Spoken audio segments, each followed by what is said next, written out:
বলেন। বিসমিল্লাহির রহমানির রহিম।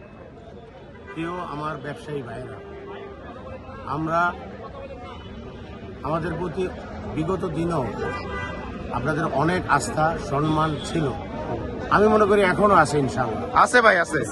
এই কারণে আমরা বলছি যে আমরা যখন মার্কেট বন্ধ বলছি আপনারা বন্ধ রাখছেন না। জি, হয়তো কিছু কিছু জায়গায় ইনফরমেশনের গ্যাপের কারণে কিছু কিছু জায়গায় খোলা রাখছে, ঐক্যবদ্ধ। জি কিন্তু মানুষেরও তো সার্ভিস দিতেই হবে। জি। মানুষ পাগল হয়ে গেছে মোবাইলের জন্য। জি, মানুষ এই বন্ধ রাখার কারণে প্রত্যেকটা মানুষের কাছে ইনফরমেশন গেছে। আজকে আমার থানার এসিলেন্ট আমাকে ফোন দিছে, ভাই আমার একটা মোবাইল লাগবে, দেওয়ার ব্যবস্থা করেন। এই যে মানুষের হয়রানি প্লাস আমাদের বেনিফিটটা কি হয়েছে, ইনফরমেশনটা চলে গেছে যে কি কারণে আজকে মার্কেটটা বন্ধ। যাই হোক, যা হয়েছে আমরা মনে করি আজকে একটা ফলপ্রসূ মিটিং করছি।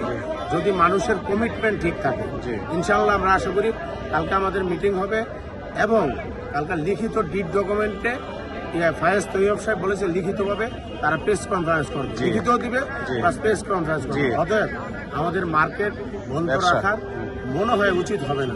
এই জন্য আমি বলবো যে আমরা যেটা ঘোষণা দিছে, আসলাম ভাই একটা ঘোষণা দিছে, ওইটার সাথে আমরা পূর্ণ সমর্থন করে সবাই ব্যবসা চালু রাখবো, ব্যবসা বাণিজ্য চালু রাখেন ইনশাআল্লাহ।